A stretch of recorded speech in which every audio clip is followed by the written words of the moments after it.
the captor, had a pistol with instructions to shoot Dozier if a rescue was attempted.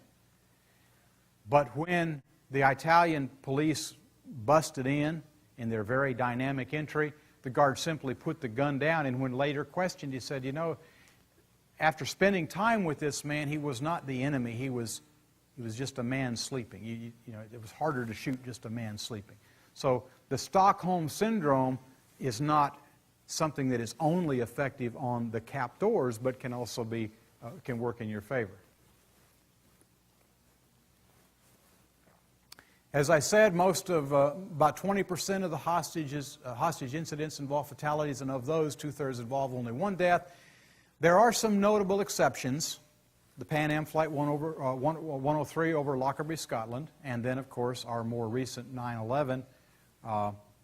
And we are seeing what I believe is a rather scary trend, particularly with Islamic extremist fundamentalists who look at their own suicide. They're not interested in living through this ordeal.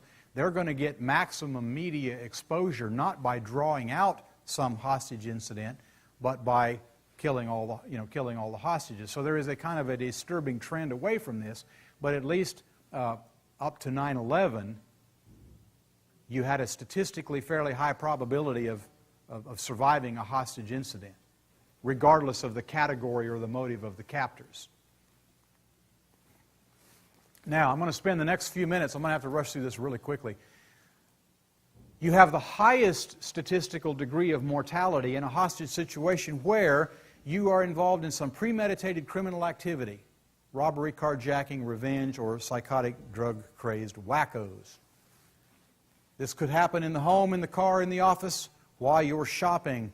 I'm not going to spend time on this because in our last exciting episodes together, we talked about safety in the home. You all have your notes and recollections from those days bygone, yes? In the office, we talked about some of the makeshift things you can use as weapons in the office. Some of you who were here for those presentations. Let's go very quickly. This is the season where most of us are out and about shopping, and our attention is likely to be, we're likely to be somewhat distracted, right? We're focusing on shopping and Santa and kids and gifts and glitter and glitz and all that. Specifically, there are 3 times when we are likely to be not only most distracted, but most vulnerable. This is right here in our own cafeteria. My man Ted there is taking money out of the ATM.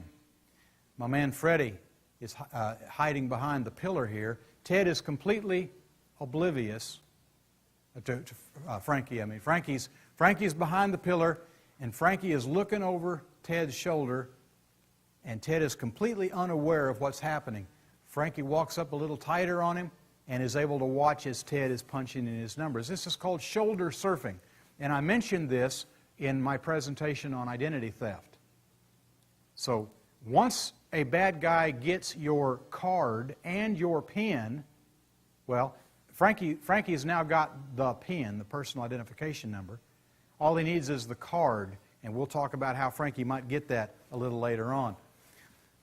So the remedy for that is to be aware of your surroundings, to position yourself in such a way that nobody else can see you manipulating the keypad, putting in your PIN. Kenny Rogers has a song about the gambler. There's time enough for counting when the dealing's done. Put your money right away in a pocket or purse and walk away and count it later. Don't walk away counting your money. Walk away from the ATM. You're distracted. People get hit all the time with that kind of a deal. Try to avoid isolated areas. Try to avoid ATMs at night. If you do use a drive-up ATM, make sure the doors and windows are locked. And don't become so focused on getting the money out of the machine that you neglect to pay attention to your surroundings. This is the same kind of situation. Here, Frankie has a cell phone with a camera in it. Frankie is pretending to be involved with his cell phone. Ted's drawing money out of the machine. Frankie, you can't see it in the background, but Frankie's got his camera held up over Ted's shoulder as he's walking by. He's videotaping Ted putting in his numbers in the machine. Frankie looks like he's not even paying attention. He's just holding his cell phone up here, but he's got it positioned in such a way that the camera, in the video mode, is picking up Ted's entry of the numbers.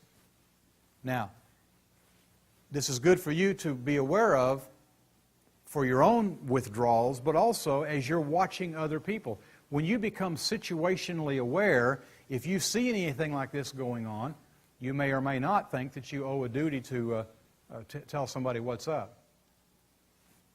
Now what? The way that the way that the bad guy can get your purse, we're going to talk about some of those ways, because now he's got the number, all he needs is the card, and you may or may not be personally at risk. It may be that all he wants is just your card, but it may be that in getting the card, he sets himself up with one of these robbery situations, which is poorly planned, and you end up becoming a hostage as a result of that. That's where I'm going with this. That's the connection. This is out here in our parking lot. Jessica is walking towards her car, and she sees these three nondescript, I don't know, even in the mock-up here, she says, I just don't feel right about this. This isn't right. I'm going to turn around and go back to the store, or if I absolutely have to go, I'm not going to go to my driver's door. I'm going to go over here on the passenger side, unload my book bag, get in on the passenger side, and slide over.